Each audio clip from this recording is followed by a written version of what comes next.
Welcome to Bogglesox TV. We've got lots of classic and original TV shows. Subscribe now and enjoy the video. Not the shrinking cap, Grandpa! Catch me if you can! Grandpa!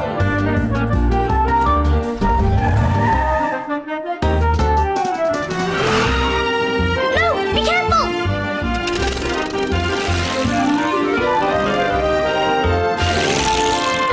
Grandpa, stop!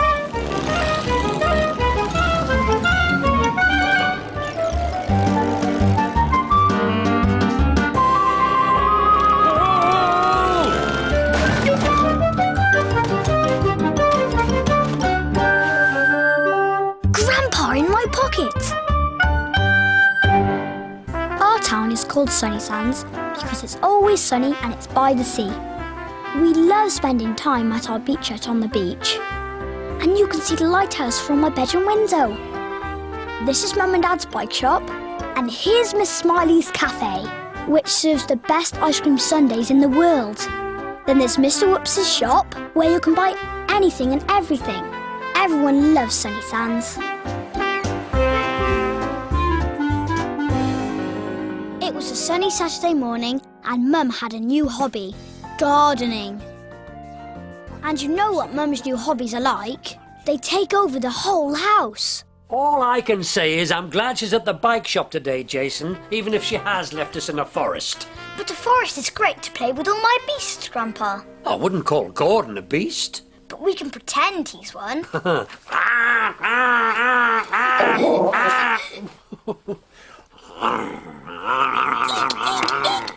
I tell you what, Jason, as it's such a lovely day, why don't we take the beasts into the garden? And that's how it all started. It was going to be really good fun because today we were going to have a garden full of beasts. But just then, the doorbell went. I ran to answer it, and who should come storming in? I've come to help. Great Aunt Loretta. And not a moment too soon. Oh, yes. Grandpa's sister was here. Now, Great Aunt Loretta is always making really weird food, like sausage with sardine sauce. And she drinks spinach and sprout shake, which we call green glue. She's always stubbing her toe. We have a pack of peas in the freezer that we always put on it. And she's often like this, or like this.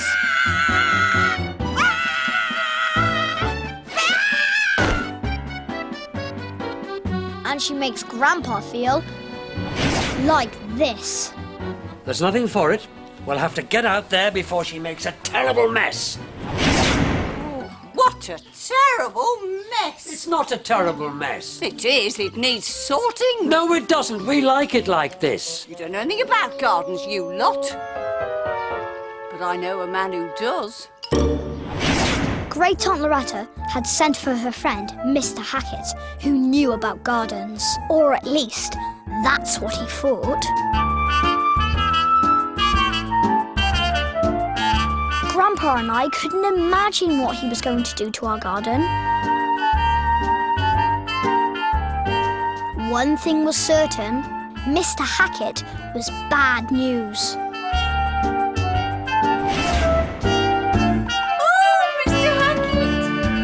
Grandpa wasn't at all happy. I think I'll just go for a little lie down.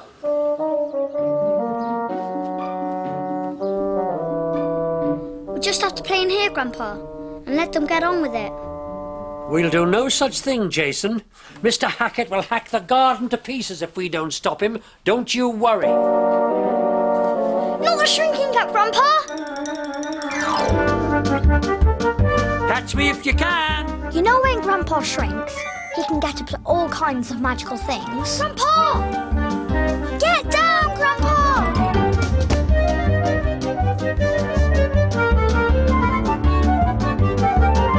Not the plane, Grandpa! He can fly off in my plane. He can get into my car and make it go.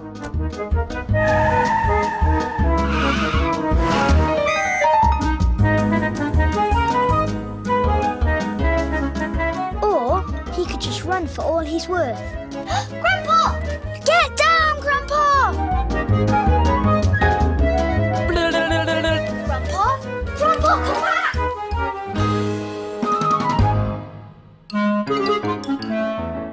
When Grandpa shrinks and disappears, everyone thinks he's having a little lie down. Apart from me. But right now, I had no idea where he was. Until... Whee! He was flying about on Gordon, my toy seagull. Grandpa, come back down! I didn't know what Grandpa's plan was, but mine was to get into the garden to see what Mr Hackit was up to. Great Aunt Loretta was showing him the tree. I mean, just look at it. It's so overgrown. Oh, Hackit. Hackit by name, Hackit by nature. That's me. Then she showed him the flower bed. Look at it. It's full of weeds. No worries. I'll dig it. I can dig as well as I can hack. And then she showed him the pond. Just look at the state of the pond. It's so full of weed. I feel really sorry for Keith. Keith is the gnome that Great Aunt Loretta gave Grandpa one birthday. He can't catch any fish in that murky water, can you, Keithy? Great Aunt Loretta is very keen on Keith. I'll weed it.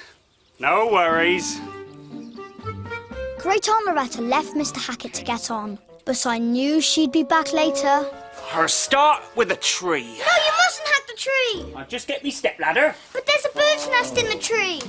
I looked around for Grandpa. I knew he'd be planning to come into the garden soon, and I was right. Grandpa! Whee! Get down!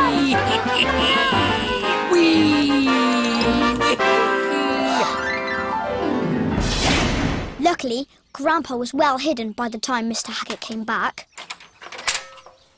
Right, time for a quick hack. I wouldn't go up there, Mr Hackit.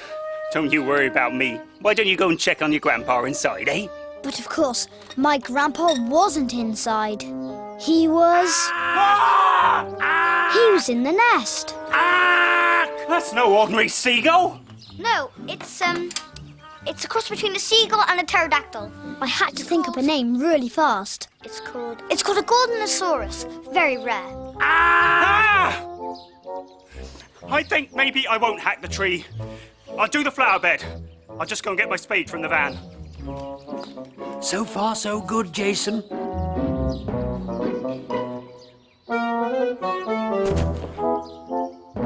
Go and get the box of beasts ready for my next plan. Grandpa's next plan was this. Got me spade. Now it's time to diggity dig. It's a huge hairy spider! Oh yes, there are tons of those huge hairy spiders in that flower bed. I think perhaps I'll start on the pond. I'll just pop inside for a drink of water first. This is going awfully well, Jason. All we've got to do is stop him messing with the pond. Once Grandpa's got an idea, there's no stopping him. But Mr Hackit came out of the kitchen before Grandpa had a chance to hide.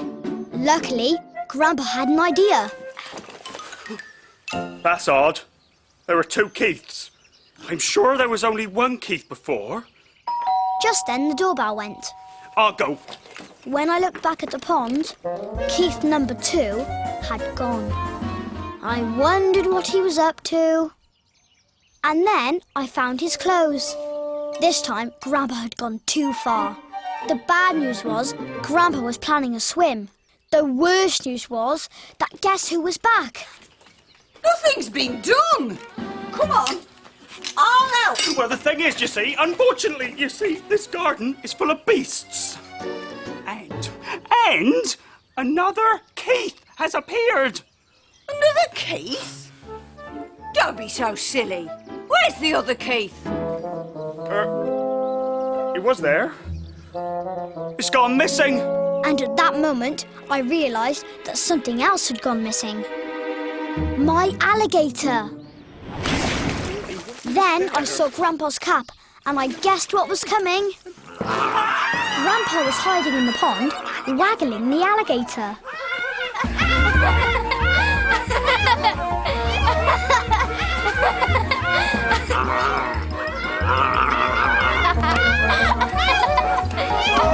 I told you this garden was full of beasts!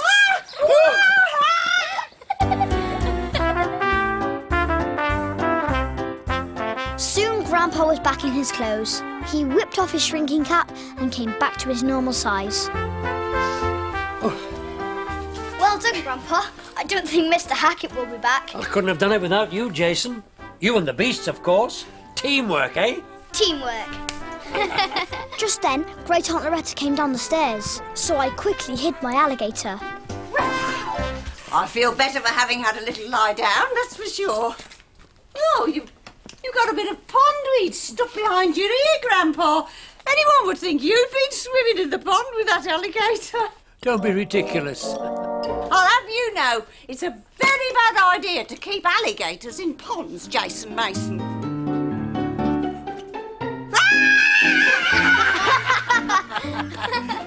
All behind cushions.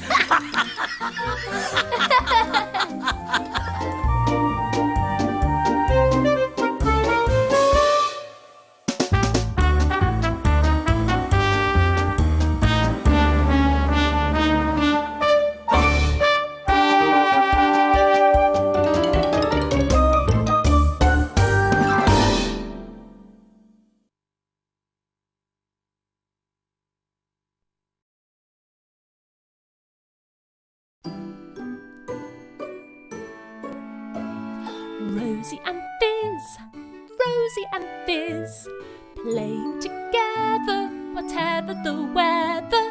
Two best friends and the fun never ends. So come on in and play with Rosy and Fizz. Hello, my name is Lucy and this is Rosy. Hello, Rosy. Let's put Rosy here. And this is Fizz. Hello, Fizz. And Rosy and Fizz have been very busy today playing with their toys, and inside their toy box are lots of clues for today's story. Shall we have a look? There's a watering can, some sunflower seeds, and some twigs. Rosy and Fizz are busy in the garden and we're going to help them. So are you ready? Let's switch to story time. And we switch to story time by making a big story clock. Can you make a big story clock with me? After 3, 1, 2, 3, a big story clock with seconds, minutes and hours. And pretend your body is the big hand and put your little hand like this and join in with me. Tick tock, it's the story clock. It must be time for a story. Tick tock, it's the story clock. Are you ready for a story? Stretch up high, stretch down low. Wriggle your fingers, wiggle your toes. Tick tock, it's the story clock. Hands up, who's ready for a story? In the garden, everyone was busy. Ladybird scurried along. Butterfly played chase. Hello, Butterfly, said Rosy and Fizz. And Blackbird built her nest with twigs and grass and mud. I know, said Rosy. Let's help Blackbird. I'll collect the twigs, said Rosy, and you collect the grass. I found a twig too, said Fizz. Blackbird was very surprised. "Thank you," she said. Then, bzz, bzz, bzz, bzz, bzz, bzz, bzz, bzz, bzz, bzz, bzz, boop, a bee landed on Fizz's nose. "Hello, bee," said Fizz. "You're back."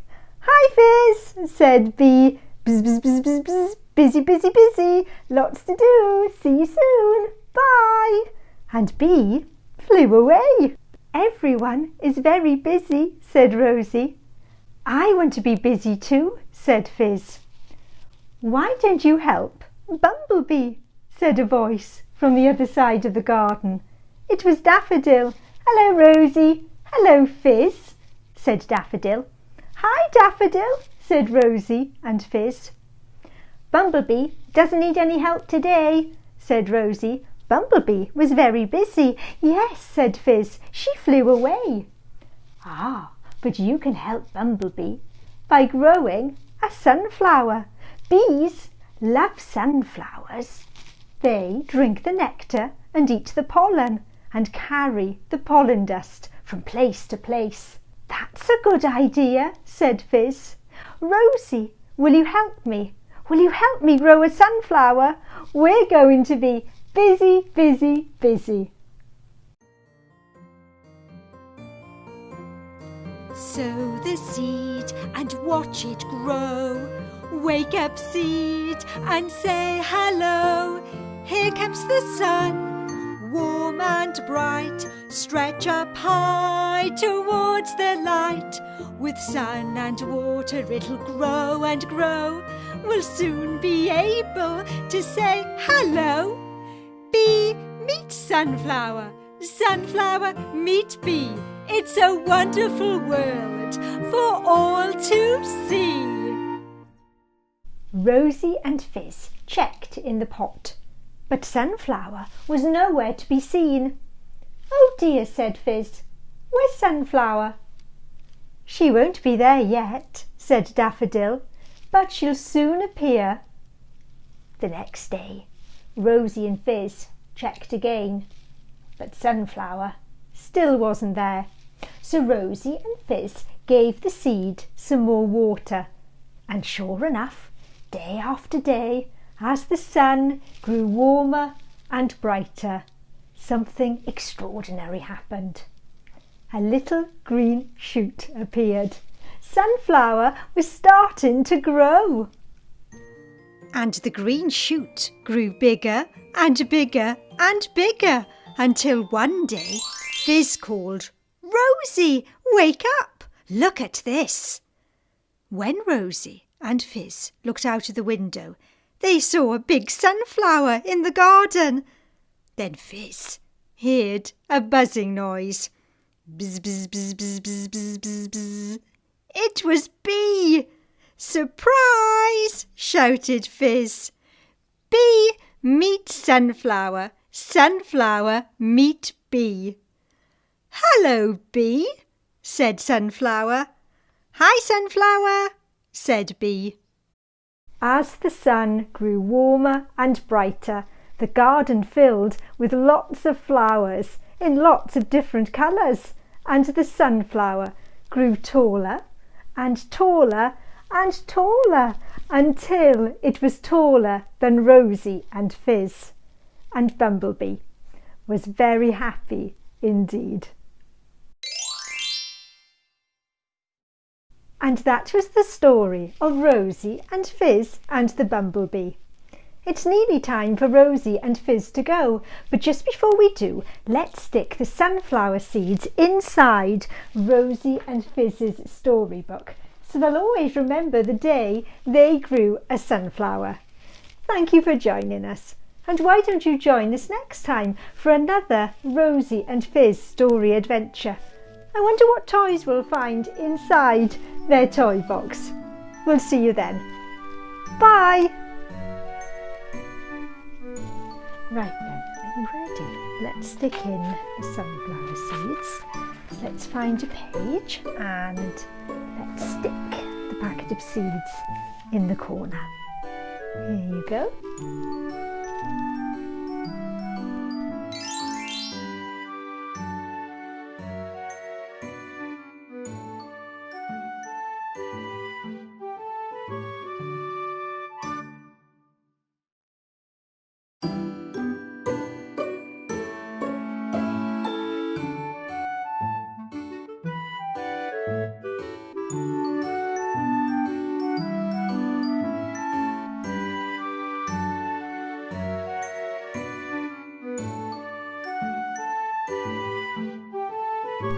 Bye.